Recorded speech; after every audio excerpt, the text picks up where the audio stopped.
Subscribe करिए hi-fi study channel को, bell icon को प्रेस कीजिए लेटेस्ट वीडियो अपडेट सबसे पहले पाने के लिए। हेलो दोस्तों का फिर से आप सभी का बहुत बहुत स्वागत करता हूं आपके अपने चैनल हाईफाई स्टडी पर। दोस्तों आज की जो वीडियो है वो आप सभी के लिए बेहद इंपॉर्टेंट यहां पर होने वाली है। आज के इस वीडियो में मैं आप सभी के लिए लेकर के आया हूं शैक्षिक मूल्यांकन का 2016 का जो प्रीवियस ईयर पेपर है वो यहां पर मैं लेकर के आया हूँ। डीएलएड थर्ड सेमेस्टर 2016 का प्रीवियस ईयर पेपर शैक्षिक मूल्यांकन क्रियात्मक एवं शोध एवं नवाचार। इससे पहले मैंने आपको बताया कि ये पेपर जो होता है आपका 2 घंटे का होता है और इसके पूर्णांक की अगर बात करते हैं तो 50 नंबर का पूर्णांक होता है, जिसमें से आपको 25 नंबर अनिवार्य रूप से लाने ही लाने होते हैं। 15 क्वेश्चन आपके बहुविकल्पी पूछे जाते हैं और यहाँ पर आपको कुछ निर्देश दिए रहते हैं कि सभी प्रश्न करना अनिवार्य है। प्रत्येक प्रश्न के निर्धारित अंक प्रश्न के सम्मुख दिए गए हैं और इस प्रश्न में 3 प्रकार के प्रश्न होते हैं: वस्तुनिष्ठ, अतिलघुत्तरीय और लघुत्तरीय। ठीक है, अब यहाँ पर बात करते हैं हम लोग अपने सबसे पहले वाले वस्तुनिष्ठ प्रश्न के बारे में, जो कि आप यहाँ पे 15 क्वेश्चन पूछे जाते हैं। यहाँ पर पहला क्वेश्चन दिया गया है, मूल्यांकन वह प्रक्रिया है जिसके द्वारा शिक्षक एवं छात्र यह निर्णय करते हैं कि शिक्षक लक्ष्यों को प्राप्त किया जा सकता है, शिक्षण लक्ष्यों को प्राप्त किया जाता है या फिर नहीं किया जा रहा है या फिर नहीं, या परिभाषा किसकी है। तो भैया इस परिभाषा की अगर हम बात करते हैं तो परिभाषा किसकी अगर आपको पता है तो जल्दी से आप लोग कमेंट सेक्शन में बता दीजिएगा, हालांकि ये इससे पहले वाले वीडियो में बताया गया था। नेक्स्ट हो जाएगा यहाँ पर हम दोस्तों बात करेंगे मापन होता है। भैया मापन क्या होता है, ठीक है, ये आपको बताना भैया मापन जो होता है वो क्या होता है। ठीक है, सेकंड नंबर का क्या हो जाएगा, यहाँ पर मात्रात्मक है, यही हमारा मापन होता है। ये भी क्वेश्चन आपका पिछले वाले वीडियो में था। थर्ड नंबर हो जाएगा यहाँ पर कि व्यक्तित्व के सभी पक्षों का मूल्यांकन किया जाता है, सतत मूल्यांकन द्वारा, दक्षता आधारित मूल्यांकन द्वारा, व्यापक मूल्यांकन द्वारा या फिर इकाई मूल्यांकन के द्वारा। तो भैया थर्ड नंबर का राइट आंसर क्या हो जाएगा, ऑप्शन नंबर सी हो जाएगा, व्यापक मूल्यांकन के द्वारा व्यक्तित्व के सभी पक्षों का मूल्यांकन जो है वो किया जाता है। फोर्थ नंबर यहाँ पर हो जाएगा हमारा कि ज्ञान, बोध व अनुप्रयोग का संबंध मूल्यांकन के किस पक्ष से है। तो भैया किस पक्ष से हो जाएगा, संज्ञानात्मक पक्ष से हो जाएगा, भावात्मक पक्ष से हो जाएगा, कौशलात्मक पक्ष से हो जाएगा या फिर नैतिक पक्ष से हो जाएगा। देखिए सभी प्रश्न के सामने उनके जो अंक हैं वो सम्मुख दिए गए हैं कि ये प्रश्न जो है 1 नंबर का है, ये भी प्रश्न आपका 1 नंबर, जितने भी नंबर के उनके सामने दिया गया है। ठीक है, तो यहाँ पर क्या हो जाएगा भैया, ज्ञान, बोध व अनुप्रयोग का संबंध मूल्यांकन के किस पक्ष से होता है। तो भैया किस पक्ष से होता है वो आपका हो जाएगा यहाँ पर संज्ञानात्मक पक्ष हो जाएगा। 5 नंबर हो जाएगा यहाँ पर कि सत्र के अंत में किया जाने वाला मूल्यांकन कहलाता है। सत्र के अंत में जो मूल्यांकन किया जाता है उस मूल्यांकन को यहाँ पर क्या कहते हैं, तो भैया उस मूल्यांकन को वार्षिक मूल्यांकन कहते हैं, वार्षिक मूल्यांकन के नाम से जाना जाता है। अगला हो जाएगा 6 नंबर की प्रायोगिक मूल्यांकन होता है। प्रायोगिक जो मूल्यांकन होता है वो आपका भैया विज्ञान, भूगोल तथा कृषि में किया जाता है प्रायोगिक मूल्यांकन, यानी प्रयोग द्वारा। अगला हो जाएगा यहाँ पर प्रैक्टिकल द्वारा। अगला हो जाएगा यहाँ पर कि उत्तम परीक्षण की विशेषता नहीं है, उत्तम परीक्षण की विशेषता नहीं है वैधता, विश्वसनीयता, वस्तुनिष्ठता या कठोरता। तो भैया 7 नंबर का राइट आंसर क्या हो जाएगा, ऑप्शन नंबर डी हो जाएगा, यहाँ पर कठोरता हो जाएगा यहाँ पर correct answer, option number D को यहाँ पर लॉक कर देंगे। नेक्स्ट हो जाएगा 8 नंबर यहाँ पर कि छात्रों के प्रारंभिक ज्ञान का मूल्यांकन किया जाता है। छात्रों के प्रारंभिक ज्ञान का मूल्यांकन किया जाता है, आंकलित मूल्यांकन होता है, रचनात्मक मूल्यांकन होता है, मौखिक मूल्यांकन में या फिर दक्षता मूल्यांकन में।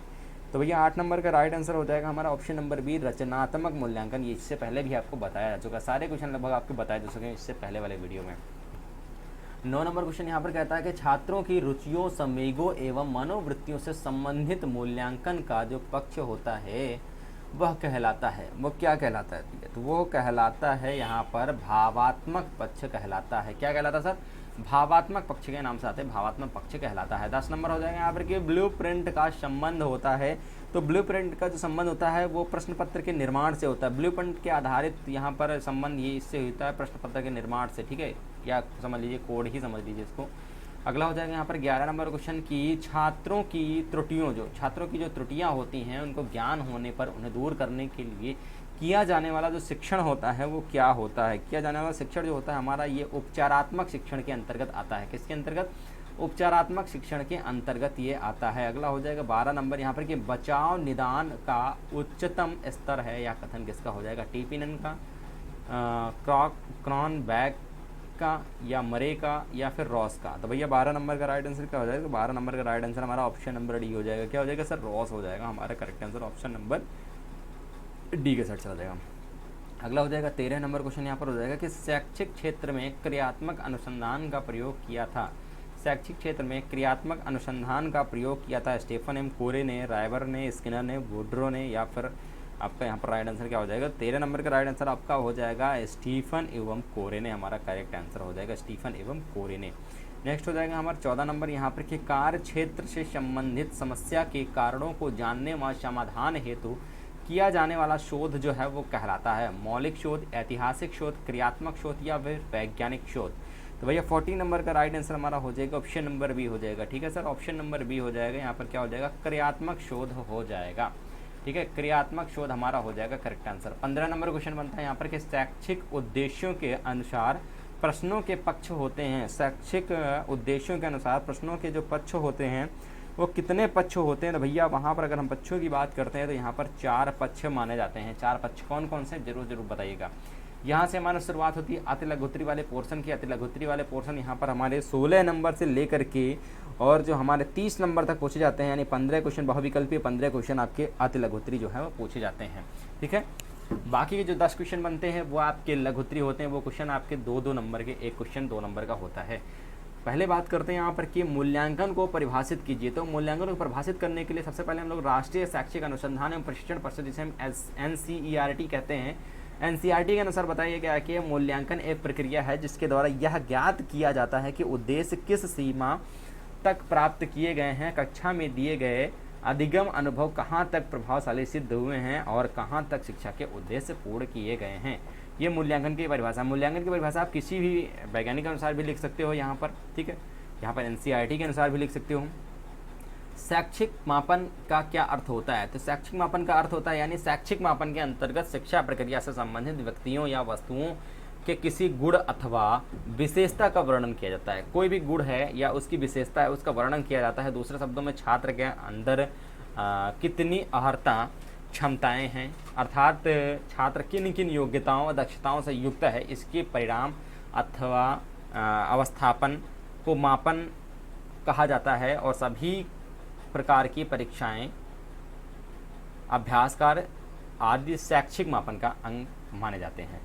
अगला हो जाएगा यहाँ पर कि परीक्षण से आप क्या समझते हैं। परीक्षण से आप क्या समझते हैं, तो परीक्षण यह वस्तुनिष्ठ एवं मानवीकृत उपकरण है जिसके द्वारा संपूर्ण मानव व्यवहार के विभिन्न पक्षों जैसे योग्यताओं हो गया, उपलब्धियों हो गया, क्षमताओं हो गया, रुचि आदि व्यक्तित्व संबंधी विशेषताओं का मात्रात्मक एवं गुणात्मक अध्ययन जो है वो किया जाता है। 19 नंबर हो जाएगा मूल्यांकन के 2 प्रमुख पक्षों का उल्लेख कीजिए। 2 प्रमुख पक्ष इसके कौन कौन से माने जाते हैं। मूल्यांकन के 2 प्रमुख पक्षों का उल्लेख करना है आपको। मूल्यांकन के 2 प्रमुख पक्ष कौन कौन से हो जाएंगे, ज्ञानात्मक पक्ष हो जाएगा, एक आपका भावात्मक पक्ष हो जाएगा। एक आपका ज्ञानात्मक हो जाएगा, एक आपका भावात्मक हो जाएगा। 20 नंबर क्वेश्चन कहता है कि व्यापक मूल्यांकन की क्यों आवश्यकता होती है या फिर आवश्यकता क्यों है, तो छात्र अधिगम को प्रभावित करने वाले कारक के मूल्यांकन के लिए ही व्यापक मूल्यांकन की आवश्यकता होती है। मूल्यांकन के 2 प्रमुख कारण आपको बताना है। कौन कौन से 2 प्रमुख कारण या प्रकार बताना है, तो 2 प्रकार आपका, एक तो रचनात्मक हो जाएगा, एक आपका योगात्मक मूल्यांकन। 2 प्रकार के मूल्यांकन होते हैं। अगला हो जाएगा 22 नंबर की अच्छे परीक्षण में यथार्थता वैधता का क्या अभिप्राय है, यानी परीक्षण की वैधता से हमारा आशय परीक्षण द्वारा उस उद्देश्य को पूर्ति करने से है जिसके लिए उसका निर्माण किया गया है। यानी कि यदि परीक्षण द्वारा उस उद्देश्य की पूर्ति हो रही है तो हमारा परीक्षण वैध परीक्षण कहलाएगा, अन्यथा नहीं।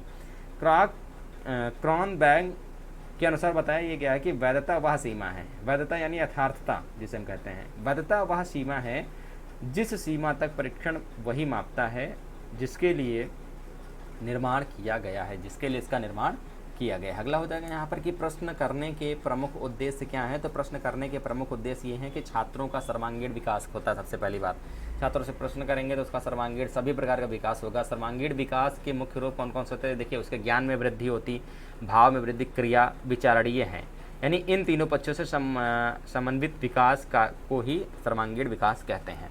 अगला हो जाएगा यहाँ पर हमारा कि अच्छे प्रश्नों की 2 प्रमुख विशेषताएं कौन कौन सी होती हैं। तो प्रमुख विशेषताएं, जैसे कोई अच्छा प्रश्न है तो उसमें सबसे पहली बात ये रहेगी कि प्रश्न की भाषा स्पष्ट व निश्चित होनी चाहिए जिससे छात्र को प्रश्न को भली भांति समझ सकें। दूसरी विशेषता ये होती है कि एक प्रश्न में एक ही विचार होना चाहिए, दोहरे या अधिक विचारों वाले प्रश्न उलझन में डाल देते हैं। उसके बाद बात करते हैं यहाँ पर 25 नंबर क्वेश्चन की, जो कि हमारा कहता है कि शैक्षिक उद्देश्यों के अनुसार प्रश्नों के 2 प्रमुख कारण बताना है। 2 प्रमुख कारण, एक तो आपका निबंधात्मक होता है, दूसरा आपका वस्तुनिष्ठ होता है। ये 2 ही प्रमुख कारण होते हैं। अगला हो जाएगा यहाँ पर हमारा 26 नंबर की क्रियात्मक शोध को परिभाषित कीजिए। तो क्रियात्मक शोध को अभी स्टीफन एम कोरे के अनुसार यहाँ पर कि क्रियात्मक अनुसंधान वह अनुसंधान है जिसमें कोई व्यक्ति अपने उद्देश्यों को अधिक प्रभावी ढंग से प्राप्त करने में सक्षम होता है। एक शिक्षक अपने शिक्षण में सुधार के लिए क्रियात्मक अनुसंधान करता है। एक स्कूल प्रशासन अपने प्रशासकीय व्यवहार में सुधार के लिए क्रियात्मक अनुसंधान करता है।